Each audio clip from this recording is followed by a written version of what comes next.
right. Yo, everybody, thank you all for tuning in. This is an emergency show, breaking news show. As you can see on the little graphic there, Tua in concussion protocol again. This is breaking news. Justin, I got a few text messages and alerts on this, and you hit me up. You're like, yo, dude, emergency so. And I said, hell yeah, let's do it. We did post game yesterday. We suffered the fourth loss in a row. You and I, we got into it. We were having fun with it. At the end, we ended up seeing the same getting on the same page. If you go back and watch, but we had to talk about this because this is tough. Cap already in the house. Thank you, Cap, for tuning in, brother. Cap, dude. Get on a show, bro. Drop him the link. See what he has to say. I'd love to have Cap. Cap, if you want to hop on, brother, you tell me. I'll hop on right now, link. Cap. I've seen you get on Larry's show just the other day. Get in here, dog. Let's rap. Let's rap. It's honestly, this is kind of out of left field. I didn't see anything like this coming down the pipeline. Nobody knew. This was break. They said he smashed his head in the first half, and he showed no signs. Where was the spotter? Dude, I'm so confused right now. Honestly, I don't know what's going on. I'm as shocked as anybody is, but I just don't like hearing this. This is the second concussion in as many seasons in the same season, as you know. Hell, might even have been a third from all we know, right? Like maybe the back injury wasn't really a back injury. Hell, after all, the spotters apparently aren't doing their damn job. No, I'm like at a loss for words, bro. Like the first concussion, honestly, was really scary for me. Anybody who knows me, my boy, Dr. Brown, my boy, my co-host, we's in his spaces. I got a little emotional thinking about players that are from the past, Mike Webster's and Junior Seau's and players like that, man. These concussions are serious. It's not something to play with. It can literally take a player's career away from them. Let me just say, and let me ask you this. I know you said you've played before. Was it high school ball? Yeah. Okay, I played high school ball, and what stopped me from continuing, really, I loved more the sideline aspect of it. I mean, I remember I used to talk so much on the sideline. I'd be like, yo, why aren't they doing this? They follow the ball. My coach said, get your ass in there then. And I caused a fumble. What stopped me was I got a concussion on special teams. I got smashed, and it was the next day I started feeling it. So concussions are no joke, and if this is the third concussion, I know the first one is kind of that could be an argument because they said it was his back. After a while, they said, no, it was his back. But if this is the third concussion, plus we're going to talk about it, Neil, I always got room, brother. I dropped the link right in the comments. Get on in here, dude. Cap for Life is in the house. Let me get Cap in, man. Cap, get in here, buddy. Boricua in the house. Cap, what's going on, brother? In the house.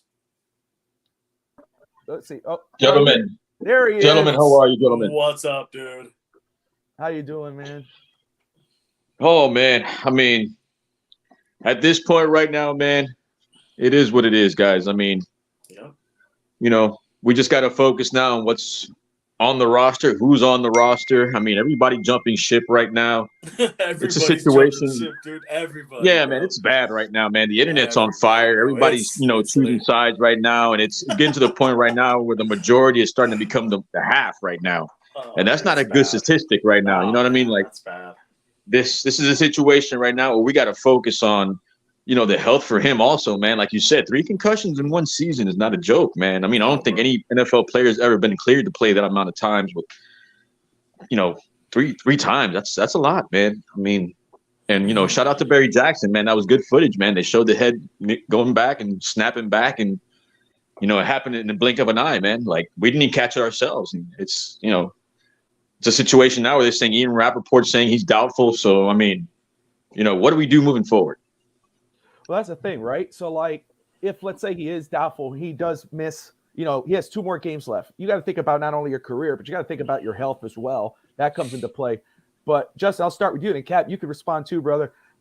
If Tua's out against the Patriots next week, and it's Teddy Bridgewater going in, where's your confidence level at for the game? No, man, it's really not good. I'll be honest with you. Like, I didn't like the Teddy Bridgewater signing from the beginning. I know he's a veteran. It's it all looks right on paper, you know. It feels Yeah. good. You bring in a veteran, he can help you win. Man, I feel a little bit better if it was Skylar Thompson, to be quite honest with you. I really would.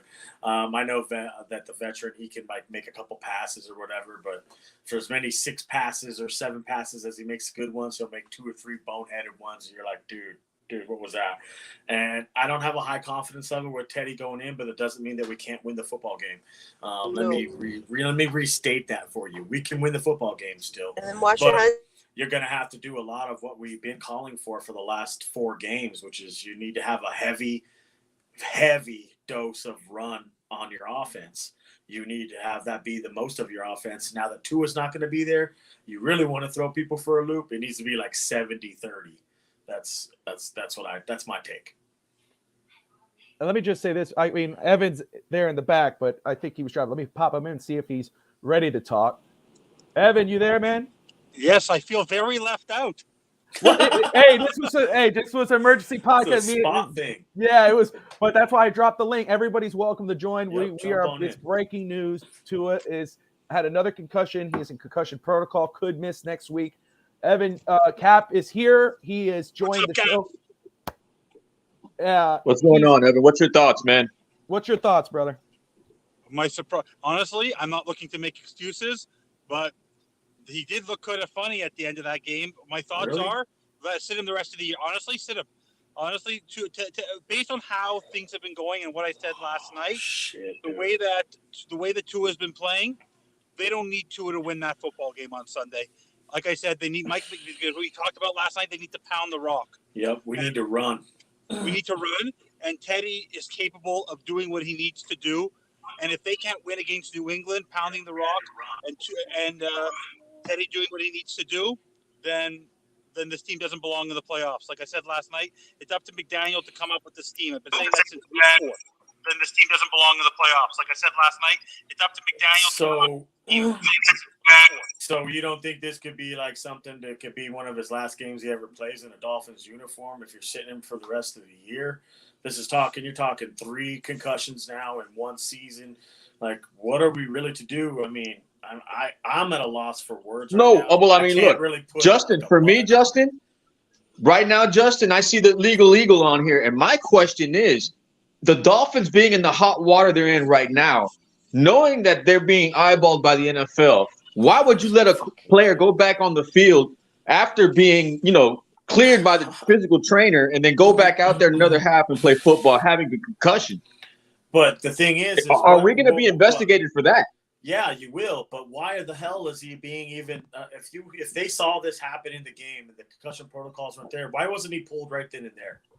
I mean, I got a real question. The spotter? Where's the spotter? Yeah. What the hell's going on with the people who are supposed to be doing their job with us? And why is it always us thrown into the middle of this crap? I'm not making excuses. I can't make excuses for the kid. I can't do it no more. But I'll be at the same point in time. You can't be like, oh, well, this kid sucks, man. And this is why, because he can't stay on the field. This is something it's injuries that we should have all known this is going to happen, bro. Look, if you have injuries coming out of high school, you have injuries in college, it's more than 90% likely you're going to have injuries coming into the NFL. We all knew that. Neil Kadar is in the house. My brother, it's been a little while, but you are here. Yeah. Thank you for coming on. Good, Neil. Hey, good reaction, man. What the hell's going on with Miami? What's up with Tua? What's your reaction? Bro? You know what, man? I saw the news, and I still want a little bit more information. Same here, dude. I really don't want to get too caught up in the Tua needs to retire tomorrow dialogue. I think that's a little premature. I have a lot of questions about the NFL's kind of concussion protocol, and when the spotter is going to determine someone might have one and when they're not. I think that's and I think we all knew this was going to be a problem, way back when Teddy, got determined to have ataxia. I think everybody's even forgotten that term. But then other players, we've seen them have similar ataxia-like symptoms and never be taken off the field. And then we see players get put in the concussion protocol on Sunday night and get out of the concussion protocol Monday morning. Yeah, and what the hell none of this makes any sense at all. I do want to say that to the people that are out there, and they are taking victory laps about Tua being put in the protocol. That's lame. That's disgusting. And I do appreciate the people who are, taking this seriously and saying that, hey, this is Tua's life. There's more to football than that. That's obviously true if Tua is determined to have had a concussion. And we should know that pretty shortly. I mean, he's going to get all the tests, and they're going to be able to determine if he had a concussion or not, because they'll see the signs of it, the aftermath of it. But if it's determined he didn't have a concussion, he should play. I wouldn't play him. Yeah, he went 0 for what? I don't know how many, but he was pretty much 0 points in the second half. I mean, after he was balling in the first, that right there tells me something happened right after the half or before the half. Maybe, but it also could just mean that he choked. I mean, it's not like he hasn't choked before. I mean, I like Tua.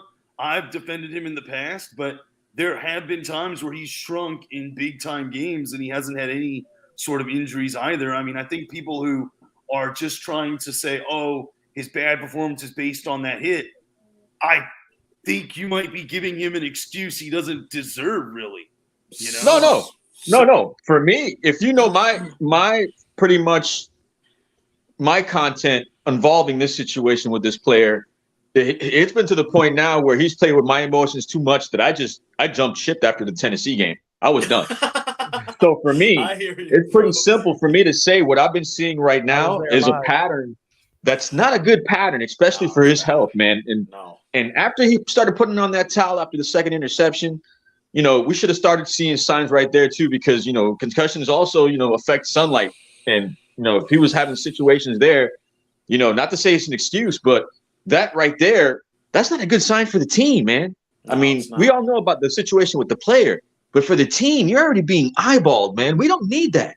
Just tell somebody. Don't go out there and try to be a hero. So real quick, Neil, your theory of it's like our what you call it, our on the matter is maybe that they're protecting him from himself by having all this come up, and that he's just because he choked during the game, so maybe they're going to set him aside and bringing all this up. I think NFL teams. I'm not saying that is certain. I'm not a big conspiracy theorist or anything like that. That's the word I was looking for. I think what I want to say at this point is we really have no idea if he has even had a concussion, and if he didn't have, the people who are out there right now saying he had to have had a concussion, and I'm not saying that's anybody that has spoken today. I'm just saying there are people who are saying in general definitively that they saw him get hit, and that has to explain his poor performance, because that has to mean he had a concussion. There is no evidence of that right now. He's in the protocol. They showed the film right now. Barry Jackson had the evidence. They showed the hit and everything. I understand. The head snap back, the helmet snap back. People take that hit all the time. Yeah. Barry Jackson has it on film. But people take that hit all the time and don't get concussions from it. They do. It happens all the time. I'll just say, I mean, so what you're saying is, because I had somebody text me today as soon as the news broke. It was Rob who first let me know, and I went, whoa. And then and I got the text right after, and they're like, do you buy this? Or do you think they're going to sit him for the rest of the year? Is this just their way of benching him? And I'm like, I said, I buy the concussion thing because this is the third one now. I mean, we know he's had this issue this year. I know that the first one, they were like, it's the back after the story came out. And then the second one with the Bengals, because they got heat, which what Cap is talking about, the heat on Miami, which they don't need, we don't need.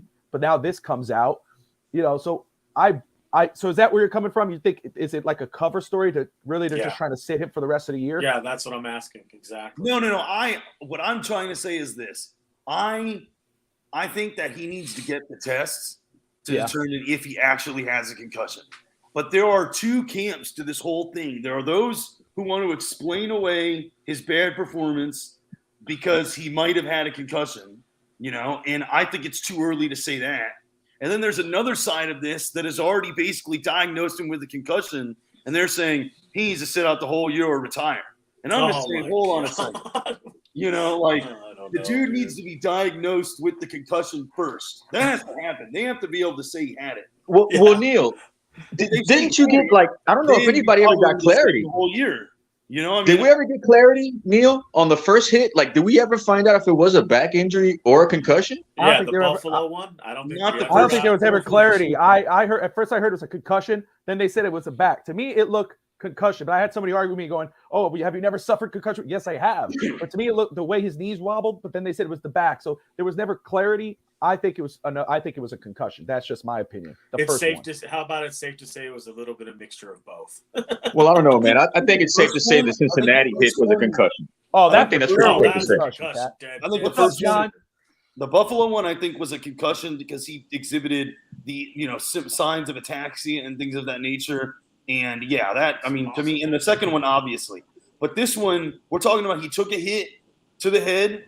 And he got up, went to the huddle immediately, kept playing. Nobody else noticed anything. It could still be a concussion because concussions, you don't always develop ataxic symptoms. Did you see the pass to Mostert? And Mostert was saying that the pass wasn't supposed to be done that way, but he was throwing a no-look pass, looking to the right, but throwing straight. Is that not an effect of a concussion either? Or he was just trying to be Mahomes? I think the Mostert thing, I think that's kind of disputed, though. I think some people are saying that Mostert ran the wrong route. Even McDaniel at the post game said that Mostert ran the wrong route. Well, I heard because if you look when he threw the ball, he was facing to the right, but he was throwing straight. Right.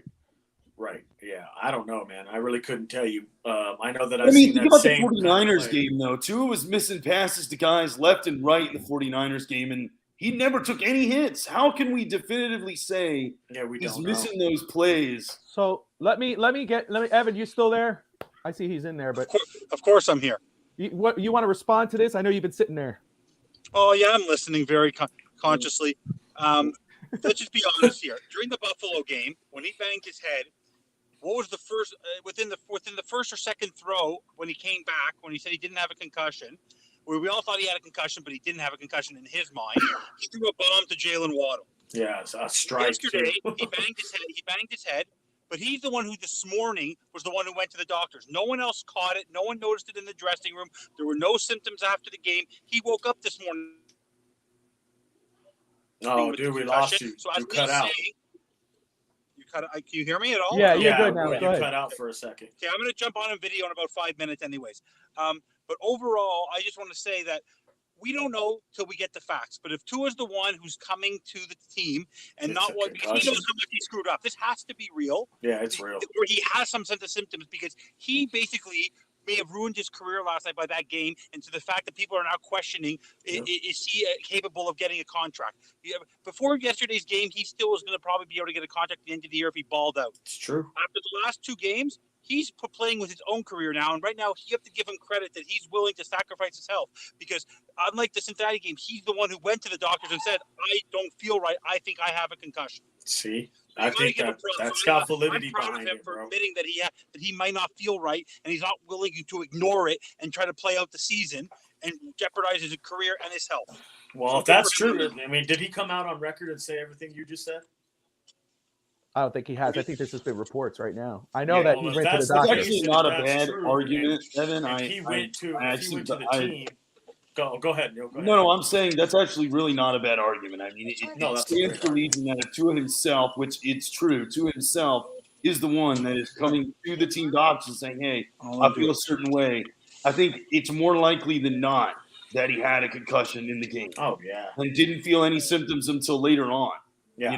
But I mean, I still want to see him get diagnosed with it, okay, before we, jump to any of these conclusions. You're right. People are trying to say he needs to retire tomorrow. Like, I'm like, come on, let's get a little bit of the medical and all that. I mean, okay. I'm not. Neil, let me ask you this: if it's confirmed he suffered a concussion, if this is arguably the third concussion of the year, Justin reminded, which is history, his history from college, high school to the pros. If he suffers his third concussion and then you got a back injury from this year, we just talked about contract. We said earlier this year he played earning a contract. He was, the way he played earlier this year, it's argumentative the last 4 games. But with this third concussion, possible back injury, Neil, you could start Justin, Evan, Cap. Cap is right there. I see a face. What's up, brother? Cap. The one and only. But you're on mute, brother. But with all this stuff going on, with all those injuries, would you feel comfortable as if you're if you're in the front office giving Tua a contract or going into next season? I mean, he's not getting the 5th-year option right away. You know, I mean, you're going to want to see a full healthy year from him before you extend him. So you're going to let him play on his 4th year without picking up the 5th. And I mean, yeah, no. The simple answer is no. I mean, there's just too many injuries in one season, and he's going to have to prove next year that he can't get hurt like that. But, you know, I think the larger question, right, is what should Tua – I mean, it's hard to say what should Tua the person do if he, in fact, suffered 3 concussions in one season. I mean, concussions ended Luke Kuechly's career short. Yep. You know, they ended – I think Wes Welker also cut his career a little bit short because of concussions. Yep. And he's on the staff. So, I mean, you know, and his family, you know, they're going to want to have input.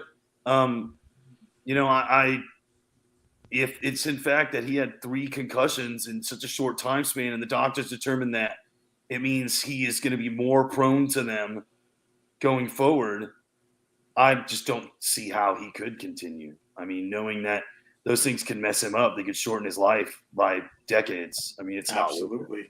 Man, honestly, if I had to put on my GM cap here, like, and you know me, Bobby, Neil, Cap, you know me, man. Like, I'm a big Tua supporter. I love the kid. I love his game. I think he has a very big upside. It's too bad that we took a big gamble here and we all knew it and we lost.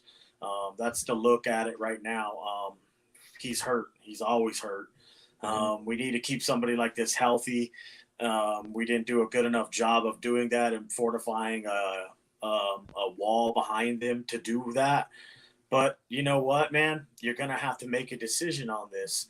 I'm with Neil. I let him play out his 4 year. You know, I'm not going to extend that 5th year option to him yet. Can you stay healthy for that 4th season? And then we'll talk. Any kind of contract, like moving forward from here on out, it's going to have to be a very big team-friendly deal moving forward. It's something that, from a team's perspective, you're never going to win like this because you're going to have to constantly put money into something to protect him or give him another weapon, or it's just not going to work out. Football's not like that. It's not always going to be 100% clean for you. And it was scary. That was my scary thought of it going in is, you know what? Things have to be too perfect for this guy. I don't want to give up on him. I'm not going to give up on him yet because we gave Ryan Tannehill 7 years as well. I don't get it. But if you have an option, Justin, to try to do something with a Baltimore and try to package a deal with maybe a Christian Wilkins for a Lamar Jackson, you wouldn't do that for a durable, you know, player that's, you know, both elite running and throwing the ball. Like, I mean, I know right now Baltimore is right now what, 10-5? Yeah, do you think right now they're clenched in the playoffs? No, honestly. Do you think right now Lamar has the leverage right now to stay with Baltimore Ravens or make his own decisions moving forward? I think he's got leverage to stay in Baltimore, and honestly, I wouldn't package up Christian Wilkins for Lamar. No, now, I'm not a Lamar Jackson guy. Honestly, I think you'd be in the same boat you're in with Tua right now. Just as injury prone. Yeah, he's just as injury prone. That's what I was going to say. 3 or 4 games we'd be in year. the same boat that we're in. We need to look somewhere.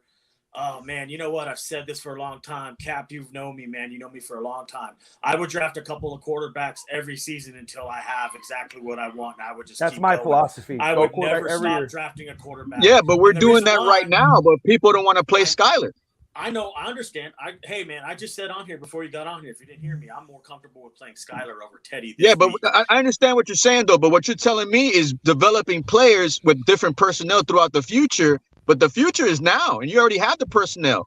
If one player is hurt and you have a toss-up between him and Teddy, I mean, what are we going to do here? What are we doing here right now? If this guy's doubtful, he's not going to play. What you're saying is, Cap, you want somebody who's more veteran and what I'm saying is if the 49ers can do something with Mr. Irrelevant, why can't we do something with a draft pick that was tainted top 4 round pick before COVID even hit? Too different. It's let me say coaching staffs are I got the answer to that one. Like the Hold on, coaching hold on. staffs are just two different. They're two different. Okay, two different Evan, things. Like it's like night and day. You know what I'm about to say, Like Bubs? honestly, hold I on, know what wait, you're wait, about watch. to say. I got You this. know what I'm about to Like, say. night and Thank you, day. Like Cap. honestly, don't you think Shanahan's staff is a lot better right now than Mike McDaniel's? Not staff? really. We're in the same position with Flores. Look at the record we got right now. It's true. You're true. All that you're saying is true, and the way they're playing. But in all reality, he has more experience. And to be honest with you, he was scoring more points with what's his face, with the offensive coordinator that left. He was with Fitz. What's his name? Chan Gailey. With Chan Gailey, he was scoring more, almost 26 points a game. Hey, bro, I'm the one who was trying to tell everybody that Fitzpatrick went with Chan Gailey and Tua never should have started. From the beginning, we failed this kid. You put him in when you shouldn't have put him in. You put him under some circumstances that were not right for him. I'm not making excuses. He's hurt. He's going to be hurt probably for the rest of his career. But we took a risk. We gambled. We lost. But what I'm trying to tell you is, man, even if Brock Purdy comes into our situation right now, he would be Skylar Thompson. And the reason why is because it's a different situation. They got a good defense to rely on, a running game and a coordinator. I don't know, man. With 2 games left, anything can happen. Oh, we can still get in, bro, but it's going to take a minor miracle once you get into the playoffs to win some games. Evan, go ahead and respond. I know you were waiting. I'm sorry. Sorry, I was out with my family a little later out here. Thanks for letting me on. I felt very left out. I get this ding. They're about to go live, and I go, I feel so left out. Guys, Bobby can finish my sentence. I've been very clear about one thing. If Tua's not here, McDaniel's not here. Because Chris Greer, you got all 3 of those. You might all 3. No, I said this last night. I said this last night. I've been saying it since week 4. Mike McDaniel built this offense around one quarterback.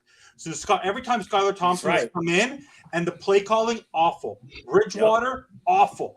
I don't blame Bridgewater and Thompson. I blame McDaniel. So right now, Tua this system is so built around that everyone was, even today, it's so vanilla. It's been amazing. I don't know if Justin, look at everyone. Cap, the talking heads have been actually less hard on Tua over the last couple of weeks and they're giving him a slide because of the situation. He's a first-read quarterback. Like McDaniel, last night looked defeated. For the first time all year, he looked defeated because he's realizing, you want to know what? I'm effing up. And you know what? This week may be an awakening for McDaniel because he's probably better off right now for his future coaching career as a head coach. He's actually probably better off having Teddy in there this week and trying to recap it than having Tua, because basically, if you have an injured Tua, or he's going to play more gun shy with Teddy. Teddy's healthier right now. If Tua has a concussion, let's see what he can do. Because right now it hasn't worked with Tua the last couple of weeks. So let's help the world going into New England and win with Teddy if you have to. Might as well just see what Skylar Thompson has then, because it's really no different. No, because they still want to make the play. No, because Stephen Ross wants. They still want playoffs. Teddy will lose the game for you if you put it in his hands. So if you don't go out there with a run eccentric type of game plan, then you're going to lose. But they're going to. Because he has no choice. He cannot do what he did with Tua. Oh, you got it, Bobby? You got it, Bobby? I'm pulling it up right now. Here's the play. Look at this thing. Well, this is the play that it took. The dump down to Smythe. Seen his head? Hold on, let me see. He's going to run out of the pocket. Gets bam right there. Oh, I see it right there. Here, there's a replay right here. But he was fine afterwards. He got right up. Oh, he scored 0 points.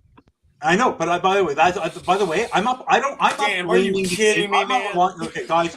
Everyone plays sports with injuries. I'm not going to blame the kid. Ass hit, dude. He's going to be back. Now that I've seen the hit, dude, I feel a lot better. Look at this. Come on, dude. Look, Justin, if you were the doctor to clear that guy from a concussion, would you be that guy to clear him from a 3rd concussion in 1 season? Would you be that doctor?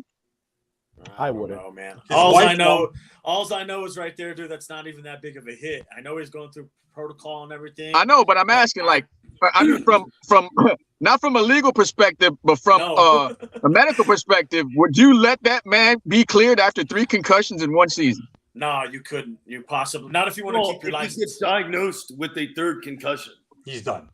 He's done. He's done for he's done playing football is what you're saying? No, he's done for the season. Potentially for the rest of his life. But well, let's talk about at the least overall. done for the season. Wait, let me just say this. Can I say See how this? big of a deal this is? Like if Justin, he could actually lose his life over something like that and his career over this concussion. Neil, let me ask you a question. Can And they what he force said the for life- NFL to do another investigation on the first concussion to have confirmation if it was a concussion or back injury Damn, to that's a confirm good- that?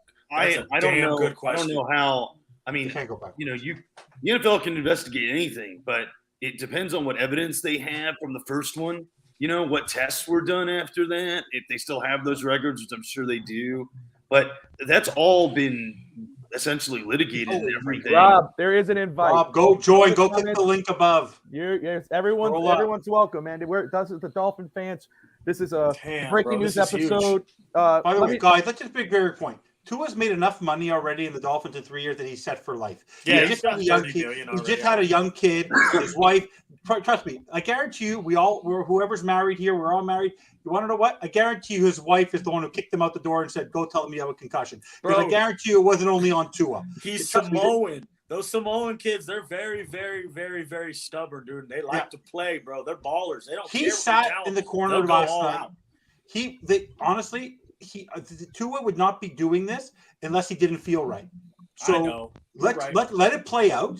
But in the end, if we Scary, talk bro. about it's about a human being's life.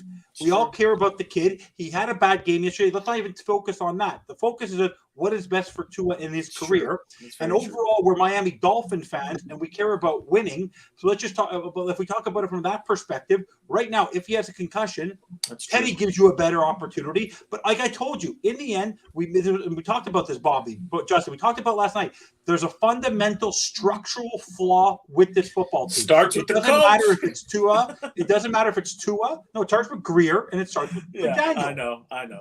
It doesn't Greer's- matter if it's Greer's Tua. been here since 2000, you guys. You realize we've been through 35 quarterbacks, 12 coaches, and 6 GMs since. Justin, let me ask you a and question, Marino Justin. era, bro.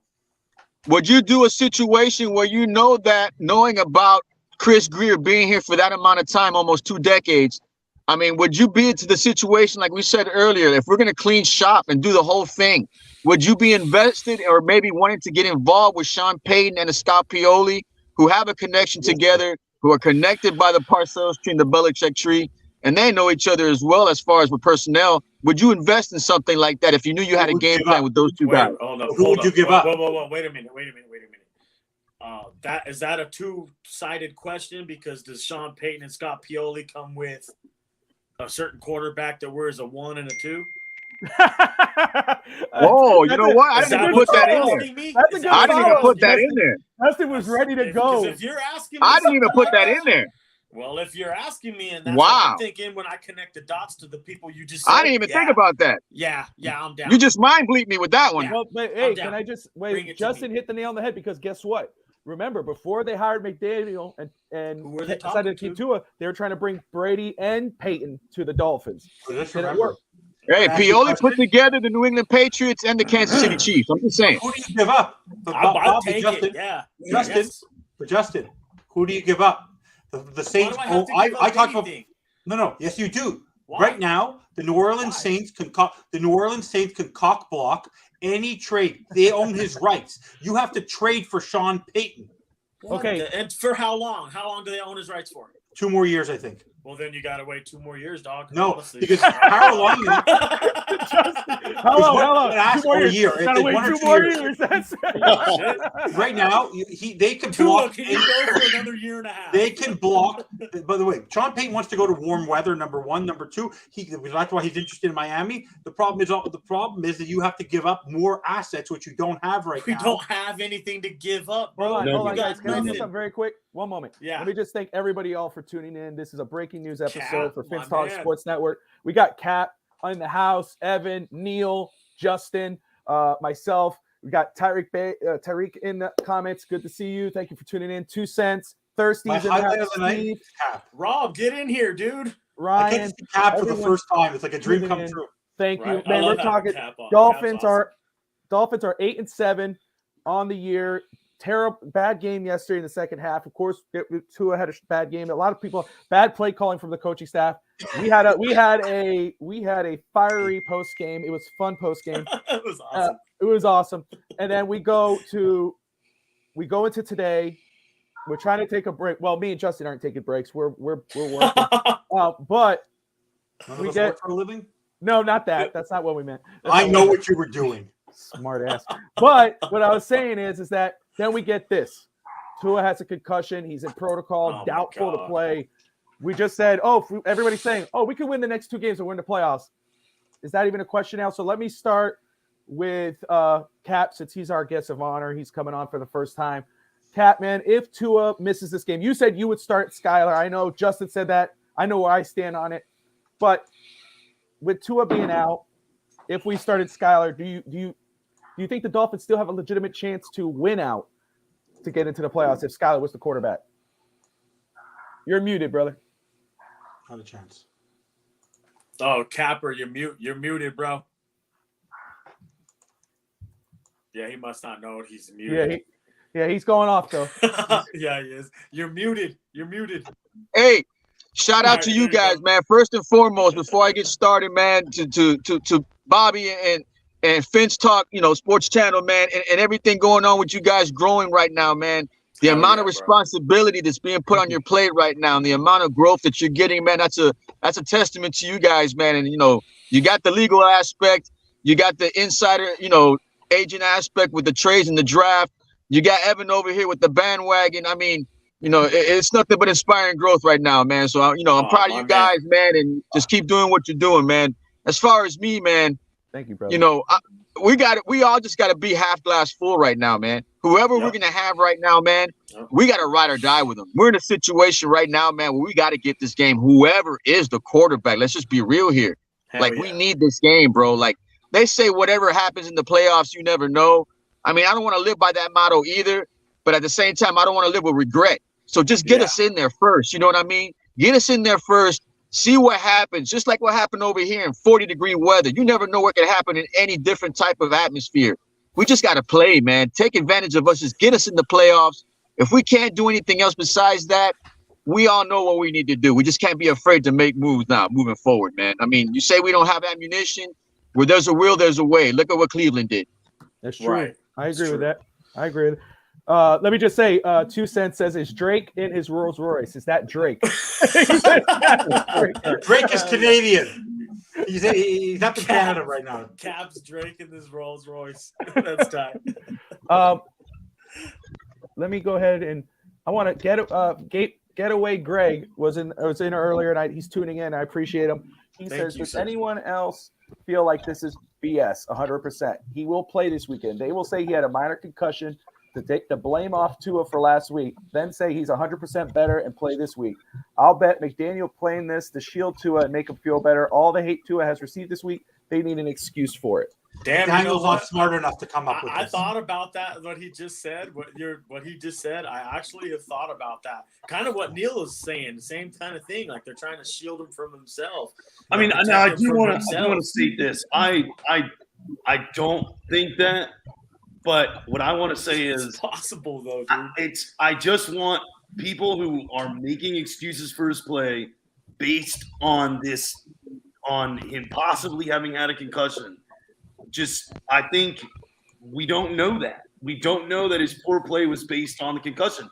It could have just been that he faded in a big moment, which he has done in the past. So that's true. Yeah, the excuses have run paper thin. Neil, you're absolutely right. The excusioneers right now, they need to stop.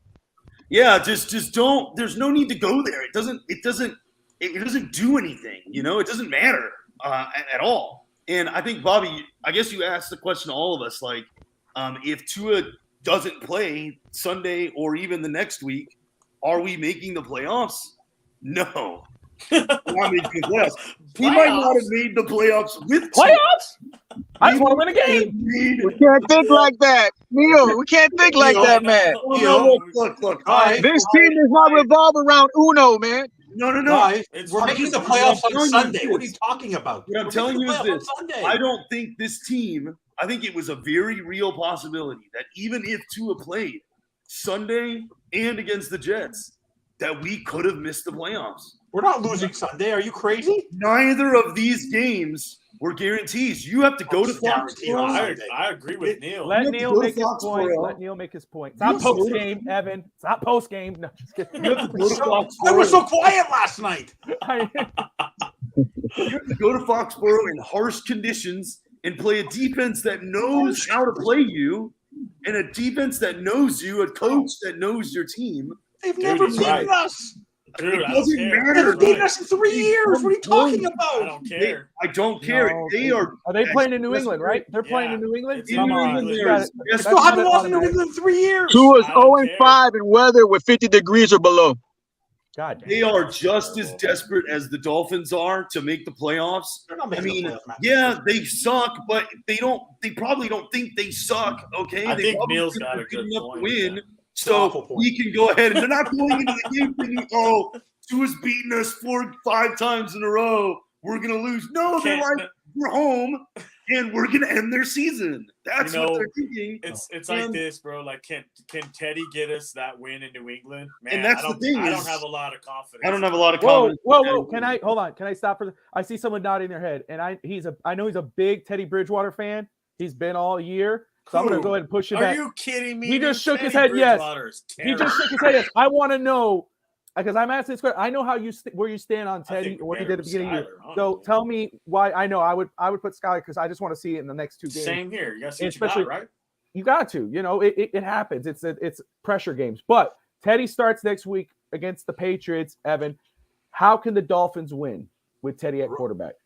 Teddy is a game manager.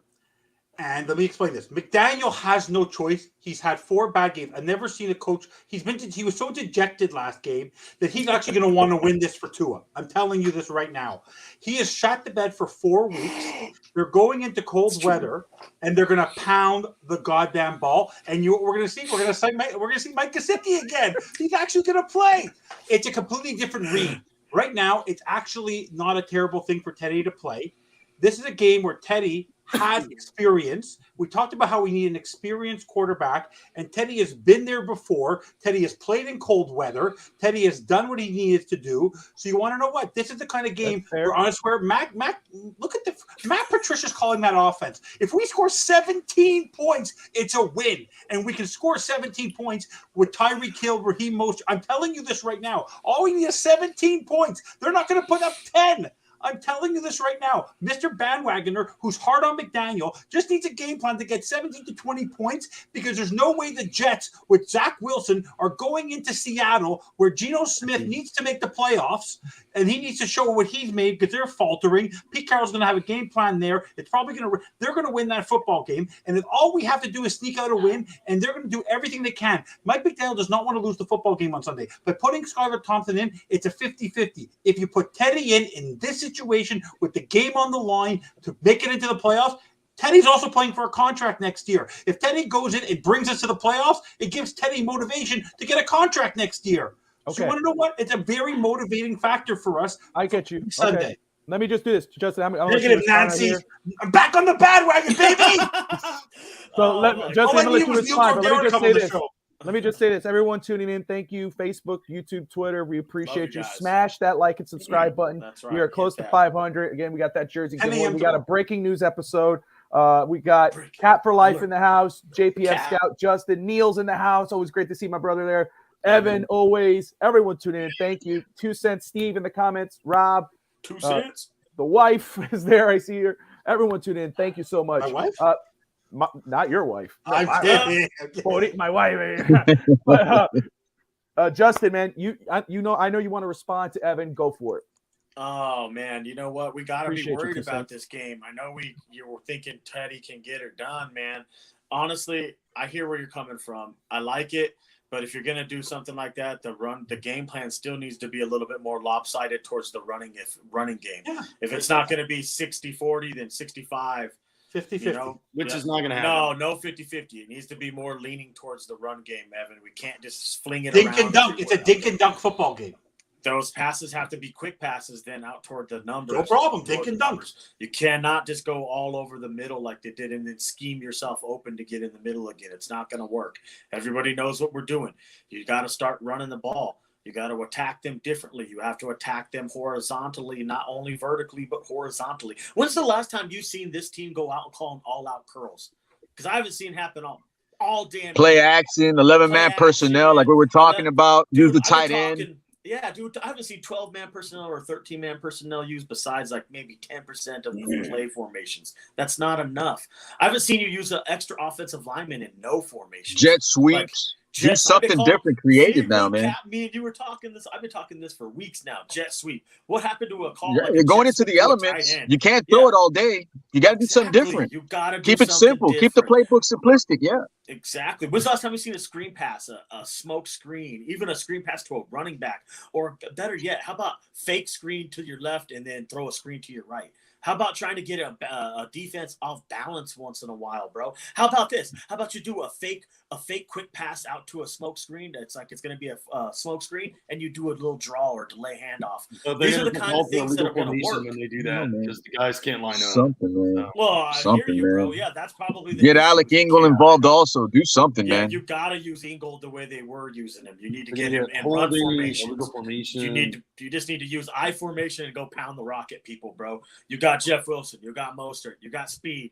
You just need to use it correctly, and it's being used incorrectly. I flirt with you. I flirt with this, gentlemen. I flirt with this narrative. If we get to a point right now where we cannot run the ball correctly, you go get Christian Wilkins and use him as fullback like you did last year. Let's do it, and it worked. I'm with it. I saw Penei Sewell run out the slot with Detroit and catch a first down. Yep, I seen him catch tackle eligible alignment, bro. I was like, what the hell? Why don't we do things like this? One thing that I've noticed. All hands on deck, man. One thing that I've noticed that's been really troubling with our run game, and it showed its head last night or yesterday, and it showed its head, I think, in the game before that, is this offensive line at times struggles running outside zone because they just hold. The runner, when he breaks for the hole on the left or the right, the defender's moving already towards that because the block isn't sealed, and the lineman just grabs him. Yep, even Teron Armstead did it yesterday in the game. Teron Armstead did it. Let go. Connor Williams did it. Both of them. Robert Hunt did it. All three of them, they all did it, and they're not letting go. And these holds are so far away from the play sometimes that it's just mind-blowing.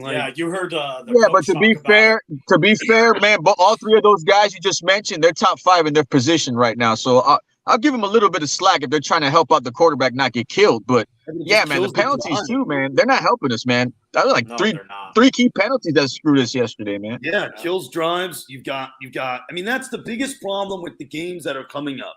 It's not just the quarterback. That's the biggest thing. That's what scares me the most.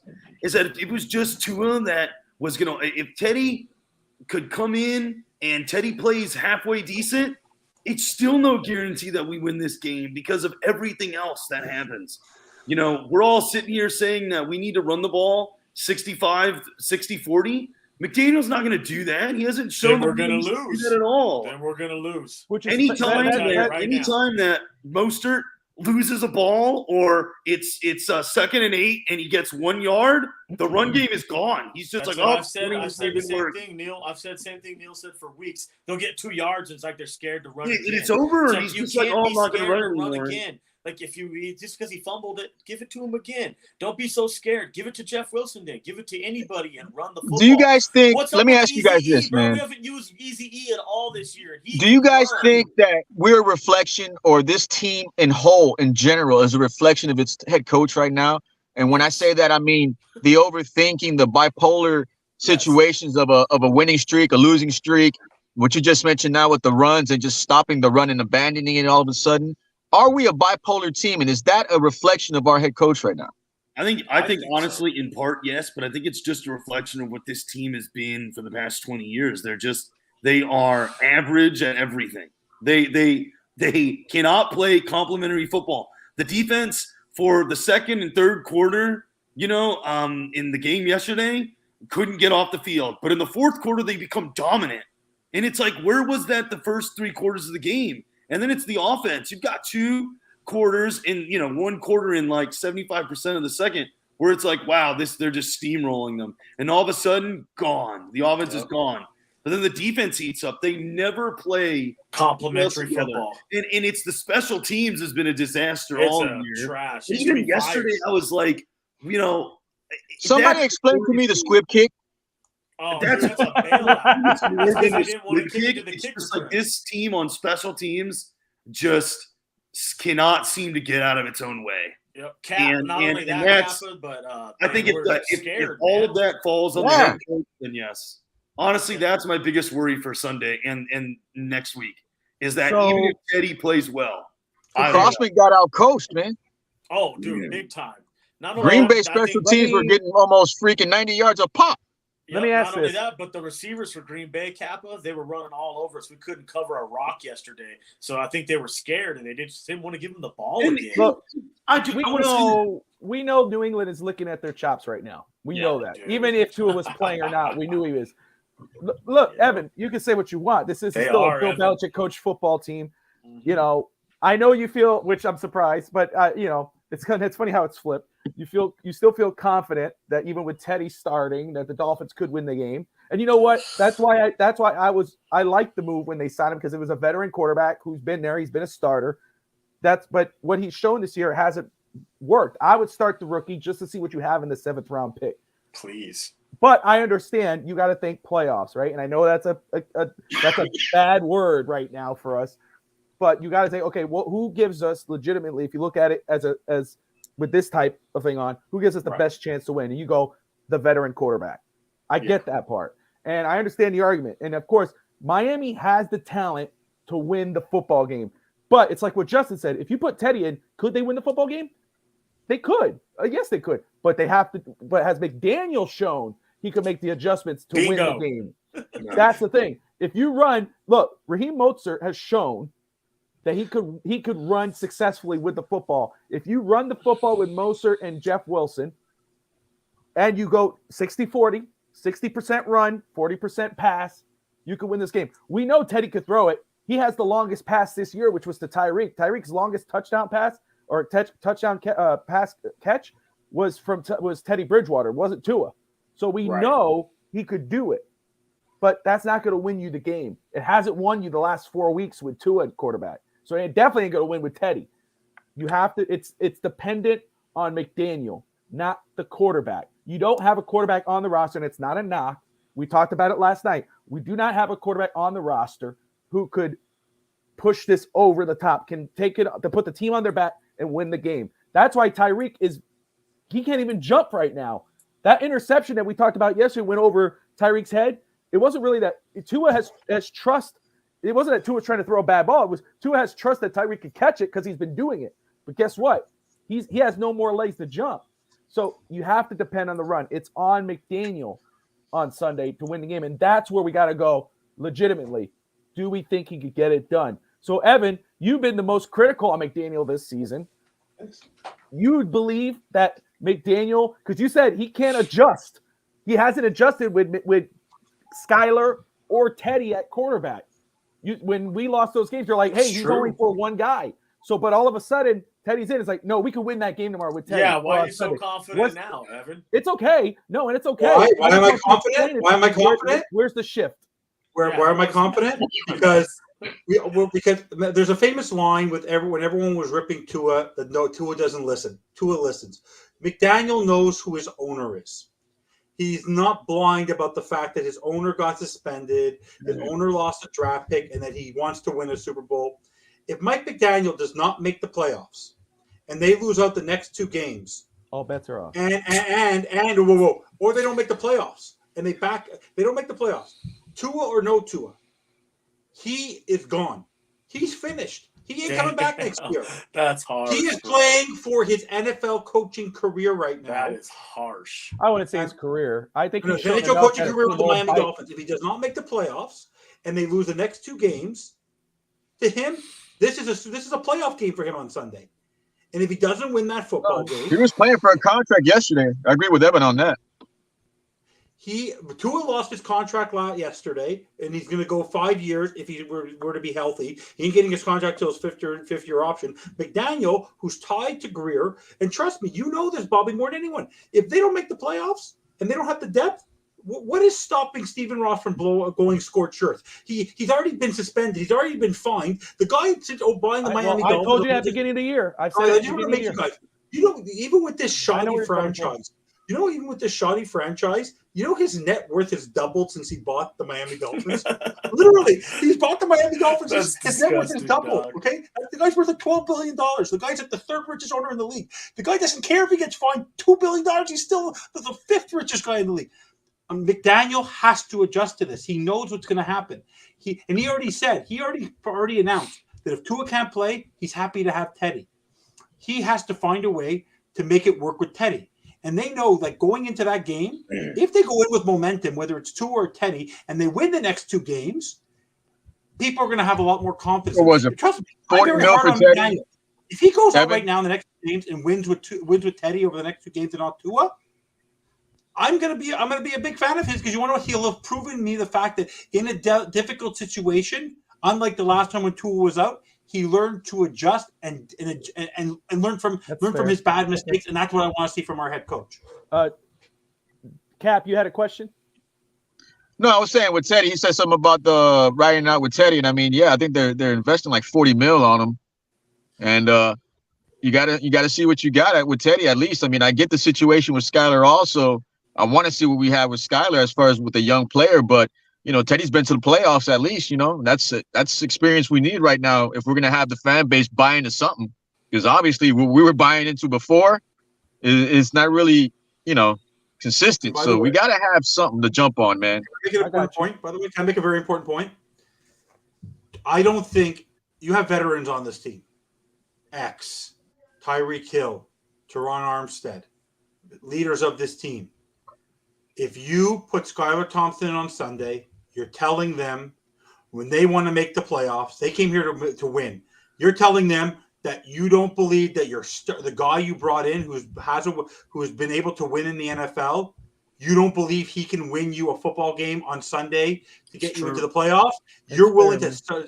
You're basically it's a proof that you're giving up on the season. Because Skylar Thompson has come in a full game. He's yet to throw a touchdown. He's yet to throw a touchdown with the talent that he has. Even in the game where he played a full game in Minnesota against Minnesota, the guy's yet to throw a touchdown. Teddy, at least, even in the Cleveland game, and Bobby gave me a hard time, was able to throw the ball downfield, was able to do what he needs to do. The guy's not a moron. The guy knows what he's doing. Am I a big fan of Teddy Bridgewater? No, but he's a game manager, and you know what's interesting about McDaniel? No, just kidding. You know what's interesting about McDaniel? He seems to like game managers. So if he can adjust to Tua, who's a game manager, do it with Teddy. You know what? I can hear where you're coming from right now with this, Evan. He's going to lose the locker room if he doesn't put Teddy in, and he plays. I agree. Now that you said that, I totally agree. Yeah, no, that's a good point. Hug, Justin, hug. But I think that what you need to see is the reason why you think we can win this game is you're more excited to see if McDaniel can make those adjustments that you're talking about that he hasn't done so well with Tua. And that would make you excited to see the coaching process going forward, all of that. I get it, dude. Now that you said it, I'm excited too, but he hasn't done this lately. And if you didn't do it with Tua, why are you going to start doing it with Teddy now? Like, because now you have no choice. Realistic. Okay, your back's against the wall. Let's see it, though. If he doesn't come out and run the football, and I mean, like, run the hell out of the football, I'm talking like we need to run like 40 times. 40 times is what I'm calling right now. 40 running plays from the line of scrimmage, or you're not winning that game. Let me. I see some of these comments here, and it is an intriguing question because we did discuss it a little bit, Justin, and I want to get our panel here, which is great. That I'm happy everyone tuning in the comments and the views. We love you, LFA. We love you, everybody. Thank you all for tuning in. Smash that like and subscribe button. Looks like we're about 5 subscribers away from 500, which is really cool. We're getting close. Got that jersey giveaway, man. I'm so excited to have Cap on the show. Yeah, Neil, great. Always, man. Neil's been from the beginning. Too. I just talked about Neil. I was just talking about yesterday how you and I we watched the second and third round of the draft. We were all there. You stood there with me the whole time. You had your baby in your hands. It was a good night. So that was fun. Here. But let's get this on the panel here. If Cap pops back in, I know he dropped out for a second, but we know, and again, whether you were a quote unquote to a stan or you love the kid or you're just in the between or you're to a quote unquote hater, no one can argue that Dolphins have done Tua no favors throughout his young career. That is not an argument. Okay, that is just fact. You can have whatever opinion you have of him as a player, but no doubt that the Dolphins have done him no favors. We know they've been trying to get rid of him for 2 years now, with Deshaun Watson, and then, the Fitzpatrick situation, then even Tom Brady. We know that Tom Brady and Sean Payton was the plan before they said Payton, the whole Brian Flores lawsuit. Brady didn't happen. Flores didn't happen. His phone died. Hey, Cap, thank you for tuning in, for coming on, brother. We appreciate you. Hopefully, it's not the last time. But we love having you. Free welcome on the bandwagon tomorrow night. But I just want to say, we know this has been going on. And when the concussion situation was happening, Tua was such on a high. I mean, the season was on a high, but it was after the concussion, Tua went skyrocketed and was having a good year until the last 4 games. To me, these injuries is such a crappy time for this kid, because to me, it gives Miami another, and I'm talking about the heads on top who've been trying to push him out, gives them a reason to push him out. Now it's like, look, man, he's been playing well, but we can't rely on him. Justin just brought up earlier, which is something we discussed before on the other shows, but it's something you look at in the draft process. You know his history. Concussions were not a part of his history, but they are now. And we know he's had these concerns. So let's just say this 2-way question here. So let's talk as the Dolphins. Do you believe that the Dolphins will use an excuse? And I'm talking about Dolphins as an organization, front office, whatever. Will use this excuse to finally say, we're done. We can't rely on him. We're going to go get another guy that we could depend upon. Justin, you'll start first. And then I'm going to ask you, if you were the Dolphins, would that be the same situation? Yeah, honestly, I think it's to that time where they are going to ask themselves this, realistically have a come to Jesus meeting, as you're saying, with themselves about Tua's future and his playing career. And when you slice the bread up as many ways as you can slice it and the cookie crumbles, it's going to come down to the overall census that he can't be trusted moving forward, and he's not going to be worth a 5th-year option. So they'll use this as every excuse they can to push him out the door. Do I want that to happen? Absolutely not. I hate to see something like this happen from something that's uncontrollable, like an injury process. You can't control injuries. This is football. It's not something that's going to be you can overcome. Tua's probably going to have a come to Jesus meeting with himself and his family and be like, you know what? Is this really worth it for me? I don't know if it is or it's not. It depends on how big of a competitor he is and how stubborn he really is. If he's like Tom Brady, he's going nowhere. But if he's not and he really cares about life and everything past football, then he's going to have some really serious considerations to do for his future going Let me forward. follow up with this before we get to Evan and Neil, because we know how you feel about the kid. I mean, you believe in him. You've been talking about him, but you recognize his concerns, and we had a come to Jesus moment at the end of the show where we both realized, oh shit, we're kind of saying the same thing, about the limitations and how they should be playing calling. But we know how you feel about him as a quarterback. You know what he can do. He's shown what he can do as a quarterback in the NFL. Right. So let's say you're running the organization, though. You know how you feel about him. You love the kid. You know what he can do. You believe in him. But are the injuries for you enough to say, yeah, it's a little much. I can't rely on him. If you were making that decision, would you make that decision? Do you know what? Let me first answer by saying this. The narrative out there that he's a one-read quarterback, and I know everybody heard Rex Ryan say, "Oh, everybody sees he's a one-read quarterback" with his glowing white teeth on air earlier today. Don't believe any of that crap you hear out of him. That's why he's not coaching no more.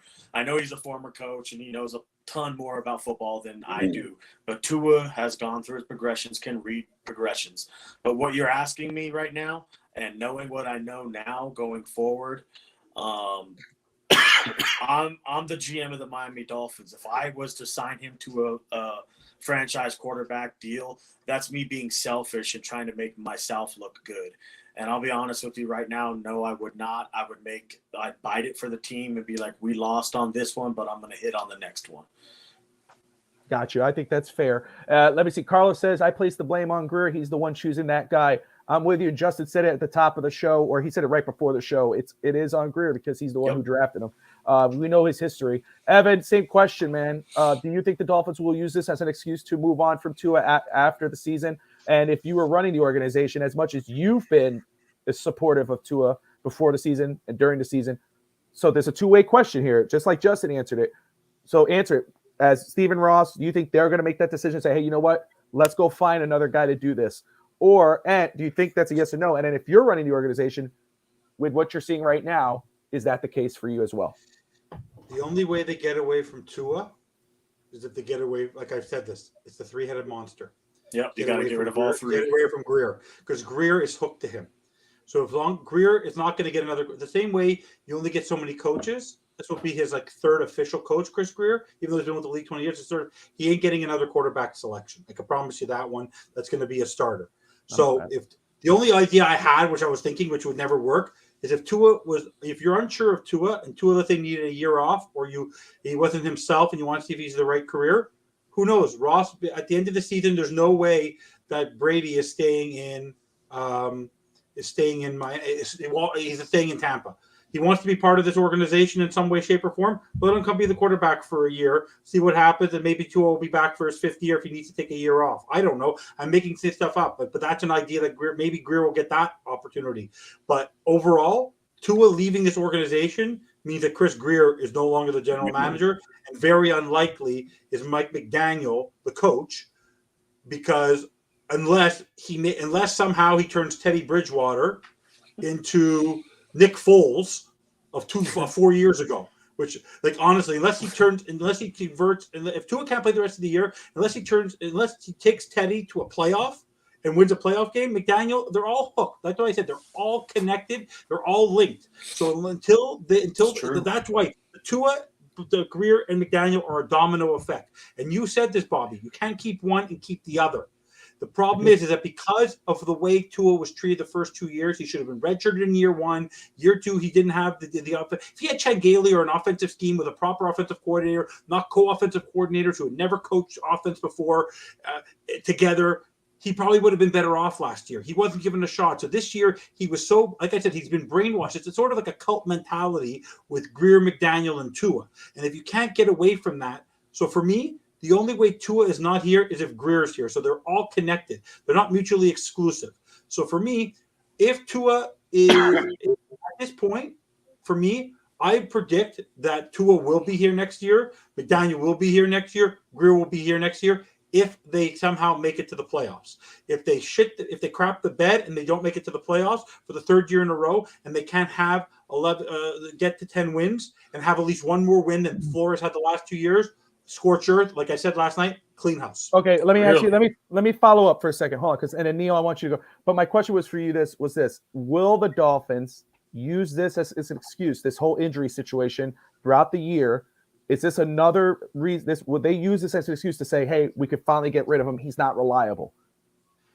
Not from a Chris Greer perspective. Stephen Ross might do it. The problem is Stephen Ross doesn't have fair. a football. Stephen Ross, if there was a VP of football, a president of football operations, nobody does, brother. 2 cents. Yeah, if there was a president, we're not rebuilding. You don't have to rebuild. When I say scorched earth, I mean don't rebuild. It's go get a veteran quarterback, go get a veteran coach, go get a veteran general manager, and do it the right way, the way we've been talking about. Because like I said, for the last 20-odd years, outside of Dave Wanstead, you've gone with first-year coaches or someone in-house. Go get an experienced person to run this team on the field and to make the football decisions. That's what's going to make you successful.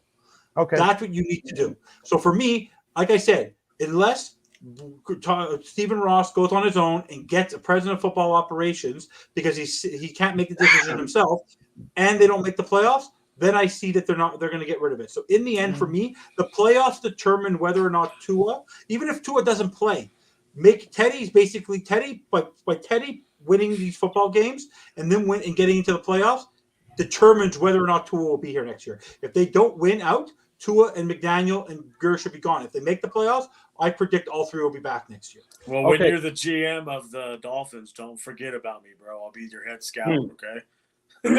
Yeah, 2 cents says you should be the GM. I like your ideas. God, I do too. Don't Bobby, just remember what life was like back in March without me. February, March without me. Look what's happened. Let me just say very quick, Thirsty, we're gonna get to that, brother, because I know a lot of people say, "What can you give up? You don't have draft picks." There are players that can be moved and they might be moved if the Dolphins miss out. So let me go ahead. Xavier Howard, anybody? That's one. We talked Should have got rid of him last year. I know. Neil, same question to you, man. Do you think the Dolphins would use this as an excuse, and would you move on if you had the choice? I think there are a couple of things that everybody kind of needs to look at, before, we try to jump in the heads of these guys. Remember Ross gave McDaniel like a 5-year contract? Doesn't matter. Wasn't it like 5 years? I don't know. That was Flores. I thought Flores a 5-year contract. He gave him 3, I think. I think only has 3. So he gave McDaniel a 3-year contract. Okay, Okay, so typically, if Ross fires McDaniel after one season, this job becomes radioactive. The head coach. Hell yeah, it does.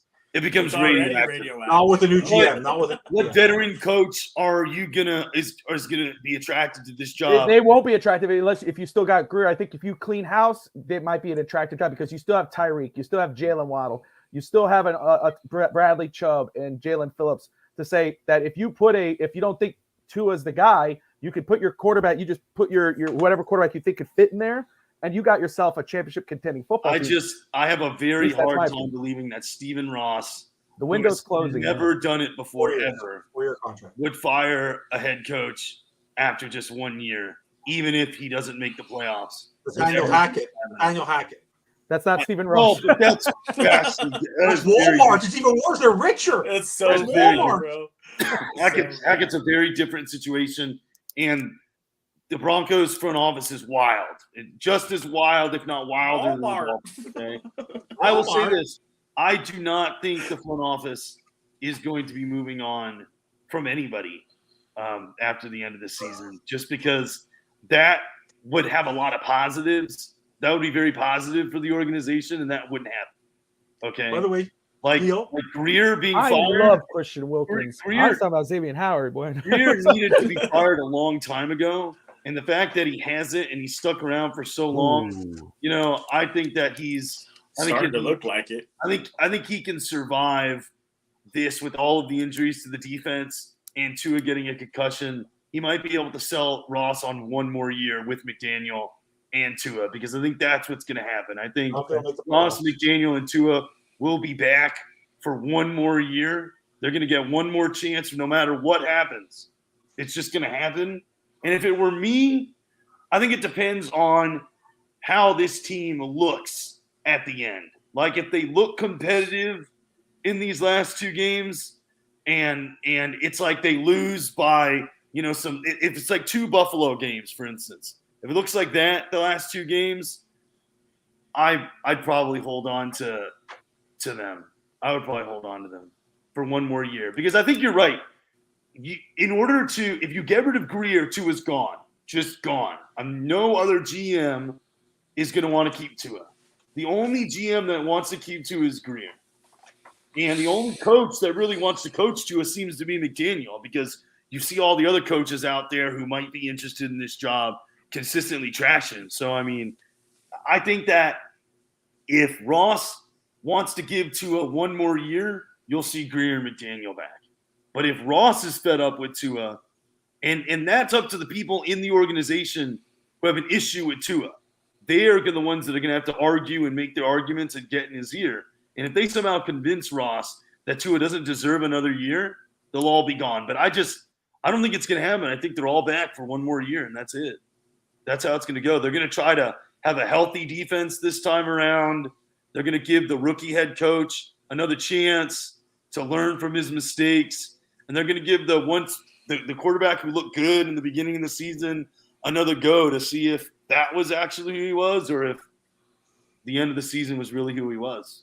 I think everyone has good points, very good points. And Rob of DolphinsThirsty.com, if you guys haven't yet, if you love Dolphins content, you love the Miami Dolphins, go to DolphinsThirsty.com. And, of course, every morning on YouTube, go to his channel, 10 a.m. with Justin JPF Scout, who is, you throw him right there. So let me go ahead. Just put his face up there, big close-up shot. And then, Evan, I think he was talking to you. Mute your damn mic when you cough. Nobody wants to hear that. Cough. Somebody coughed. It's me. It's me. He's talking. Oh, it was you. Oh, my bad. Well, be nice to Neil. You know, if you're talking about Evan, I'm going to okay with it. Don't be like that. No, that's not cool. But let me do that. So I've heard veteran. I've heard Tom Brady. That's a sin name. I know that, but I've heard that. I've heard that hinted at when Cap was in here earlier. So if Miami does decide to move on, everybody can nod their head. They don't have to go and answer. But if Miami moves on, would it be a veteran quarterback you would prefer them to go after in this scenario? Okay. So, and I get it. You know, first off, a lot of people, I see everyone talking about a lot of things, but they don't mention the window of this football team. I think it was mentioned a little earlier. Tyreek Hill, who's the best player on this football team, that's a 2-year window right there. If you go with one more year, next year at the end of the season, if they fall flat, that's him saying, hey, I need to move on. You know, and it's a scenario where you got to move and try to get a pick. Justin, I'm actually going to go with you right now. I have a question for you, brother. All right. So that's something that's that's scary for me because Miami does have a window where they could make a run. It's just things aren't gelling right now, and we know the situation. And it's not about what Tua can do. I mean, we could go all day about Tua as a quarterback. Unless you realize what type of quarterback he is, it's not going to be a fun argument or a discussion. But the question is now, more than anything, is the injury concerns, is the concussions now. That's really the discussion with this football team because they've shown they can win. They just have to figure out how. And maybe the coach is the one holding them back in the end. But, Justin, I know everybody's saying veteran quarterback, brother. I'm going to pop you up here. We've been working on something. You've been scouting. I've been working draft stuff. We got the draft guide coming out, which is exciting. Everyone tuning in. Smash that like and subscribe button. Go follow JPF Scout on Twitter. Follow myself at Bobby Fins Talk. We got a draft guide we're working on. We're going to get a lot of draft content popping off. Neil's going to be involved. Neil's always involved. He was with me last year in the draft. He sat with me. It won't be as long this time. I got a rotation. I'm going to figure that out. But it was always fun. Everybody should be guilty of being impatient because as Dolphin fans, I remember Justin and I were texting this morning and the organization's so dysfunctional and the fans are impatient. The fans are spoiled, and I don't mean that in a bad way. We want to win.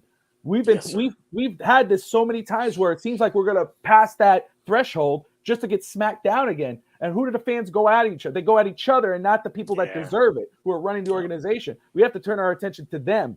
But we hear the veteran stuff, veteran quarterback. I'm down. You know, I want to win a championship. That's my goal. I want to win consistently, but I want to win a ring. And whatever can get us there faster, I'm down with. But let's say Miami doesn't go that route. Let's say Miami doesn't have a first-round pick. Anything could happen. You can make it happen. But let's not look at first-round pick, Justin. I just want you to put your draft cap on for a second. Not saying this is the case, okay? But let's say atomic bomb, hit the red button. Dolphins say we got to go find someone else, but we can't get a veteran. We can't trade for Lamar because we know Lamar's getting franchise tag, so that's another year. Tom Brady, we know he's going to be a free agent, so that's an option. But let's say it doesn't go that route. Let's not look at veterans. Let's look at quarterbacks coming out right now in the draft. Is there any quarterback that you've been able to see that's coming out? There's a lot of talented quarterbacks. This class is way better than last year, in my opinion. There are a lot of quarterbacks that jump out at me in regards of just not fitting the team because I'm not really looking at quarterbacks for the team, but that might have to be a discussion. Of course, everyone could watch our draft show. We might surprise you. But you should. Brother. Yeah. Oh, yeah. And we will have that coming out soon. If you had to, is there any quarterback to you that you go, and maybe he's just one of your favorites, but really that fits the club, with Tyreek, Jalen, et cetera. Is there any quarterback in this draft that if you had to make that choice, and maybe he's not a first rounder, let's go second, third, fourth round. Is there anybody in the draft that you go, dude, I'd make the move for this guy right here? If there's a guy that I had to pick, it would be him to come to the draft. Because you said you would draft the quarterback every year. Who's that quarterback this year for you? See, that's a great question right there. I try. Before I answer that question, yeah, you try. You do a good job. Before I answer that, though, like you were talking about the window for a championship. And as far as I'm concerned, that window for a championship was how you had Tua on his rookie deal. So as long as Tua was on his rookie deal, that was the window. Second part answer, there's a lot of great quarterbacks coming out of this draft. I know you said nothing about the top two. After the top two, there's a big drop-off. But what I would do and look at is not necessarily like the top ones, like you said, because we don't have no picks up there. We can't trade. We don't want to exhort any resources that we don't have. I'm kind of drawn in between two people a little bit. And the two prospects, one of them would be the Will Levis out of is it Kentucky? I think it's Kentucky. The Will Levis Kentucky. kid out Yep. of Kentucky. And then the other kid, I'm like, I don't know, man. There's just something about him. I really gravitate toward his game, and everyone's probably gonna laugh at me like that kid stinks, but it's Cameron Rising out of Utah. I like this kid, man. I really do. I think he's a gamer. I think he's got something that's a little different to his game, and it's a very competitive nature. He doesn't like to lose. He could throw passes that look just fine to me that like they would get the job done. Some opposite stitches throws, some throws that are good, and next level throws. But besides the point, you would have to look at somebody like that. Now, if you want to get somebody that's really intriguing and you were like, but I want to bring the athletic ability with some wheels more involved, now you're really talking. Me and you have talked before about the Jefferson kid, I'm pretty sure. KJ Jefferson out of Oklahoma. Yeah, KJ Jefferson would be a really, really intriguing prospect because of the dual threat ability to throw and pass. Another kid would be the Anthony Richardson, but I think he's a little bit too high up on the draft totem pole there because everybody's going to be looking for that kid now. Because I've always said this: we need to get somebody who can get us some cheap first downs with his legs. And everyone's going, "What about Lamar Jackson?" Well, in my opinion, Lamar Jackson can't hit the backside of a barn, so I don't like the quarterback in that. I like someone who can do both. I want you to be able to look downfield and still run. If it was up to me and you had a first-round pick, I'd do everything in my power to get C.J. Stroud. But that's just me. So because Neil put some a chat in the back, and I do want to bring it because you said two guys he brought up, and they're two of my favorite quarterbacks, just because that's kind of where the league is trending. And I've been listening and watching and reading up, and I know that a lot of teams are interested in Levis and Anthony Richardson from Florida because everyone's trying to look for the next Josh Allen type of quarterback, and I'm a big fan of those type of quarterbacks. And that's what Justin brought up. They can move. They can beat you with their legs, or they can beat you with their arm. Anthony Richardson, I think, fits more of that. I hate to do this to you, dog, but I got to bail. Bail. That's all right, brother. Sorry. We appreciate you. We're going to roll out later, just right now. Appreciate you guys. All right, later. But Justin brings up a lot of good points because, to me, Richardson as a quarterback, I mean, body, legs, arm, they're both raw prospects. If you look at Levis's film from this year and read up his numbers, it's not really sexy. He didn't have really a good year. He had a better year last year than he did this season. But the physical tools, the raw talent is there. My problem is that those guys are going to probably be drafted higher than we can touch them. So I love that he brought up KJ Jefferson. I'm a huge fan of Jefferson. He's another raw prospect who could probably be had later in the draft. But it is a hearsay because we got to see how this season finishes out if Miami makes that move. But I guess that could be a discussion based off what's going on now. I know we're at the hour and a half mark. I mean, this was a breaking news episode. I appreciate everyone tuning in. Rodney, I see you. Dolphins Thirsty, 2 cents. Bonnie, everyone, thank you so much. Smash that like and subscribe. But we are almost at 500 subscribers on the channel. We are growing. We're draft content, basketball, wrestling, football, all of the above, growing in contributors and everybody. These guys are all part of the team, as are you guys. I think my viewers for the channel, they are a part of the team. It's family here. So I appreciate if you guys all come back, come at us. If you don't like our opinions, we want you to come at us, and we want and have these discussions. We appreciate you. Let me get some final words from the guys, and then we're going to wrap this up. So Evan, you've been sitting quietly there. Any final words before we head out for tonight? Thanks for everyone watching the show. We appreciate it. It's a pleasure to see Neil. We don't see him often enough. Guys, we hope for Tua's health. We want him to be healthy. That's the number one concern. The Miami Dolphins right now are a team that is in limbo. What will determine the next two games are very critical to the direction of this football team. What happened last year, we thought that was going to determine the direction of the football team. Well, we're back where we are again against the same old Dolphins. It seems to always happen to our fan base. But we love this team, and we just hope that they can do what they need to do on Sunday, that they'll be in the playoffs, that McDaniel will finally wake up and smell the roses. But all I can say is prayers for Tua. Hope everything's okay. Even if he isn't a non-concussion protocol and he's okay on Thursday, sit one game. And if you're healthy to come back in the last game of the season, do come back. But right now, the key is to win this football game and for him to be 100% healthy, because that's what matters. Neil, final words, brother? Yeah, I would just tell everybody that, this past month and, yesterday's game have been really disappointing. And it just kind of snowballs. And, it sucks that this is kind of how every season has gone for the past 20 years. But, just remember that, the holidays, they come around once every year. I know it's hard to, it's hard not to be distracted by the team and what they're doing because, we really enjoy it. We love the team. We're big sports fans.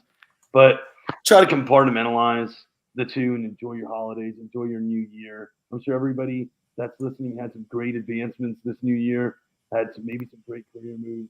Maybe they had children or they saw their kids do great things and a lot of great things happen to them. And just focus on, this team, while it's fun to watch, it's great, they don't deserve you to get all bogged down and ruin your holiday.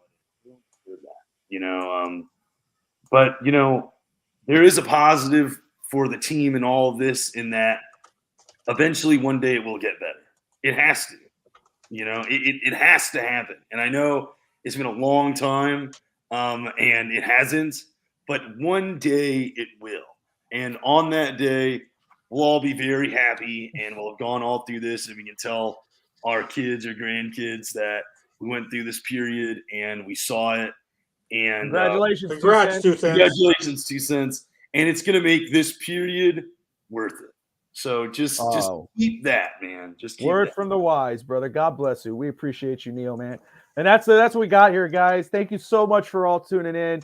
Again, smash that like and subscribe button. Come back. We got Finn's Bandwagon tomorrow at 8 o'clock Eastern with Evan and Fish Tank. We got 7:30 Dolphins Thirsty and Steve Malloy. 7:30 Malloy. I'm horrible with last names. Everybody should know that by now. Just bear with me. But thank you all for tuning in. Bobby Menendez. No, that was that stuff. Melendez. We see the L. I'm kidding. Son of a bit. Not just. All right, guys. Like, subscribe, and most importantly, as always, fins up. Fins up, y'all.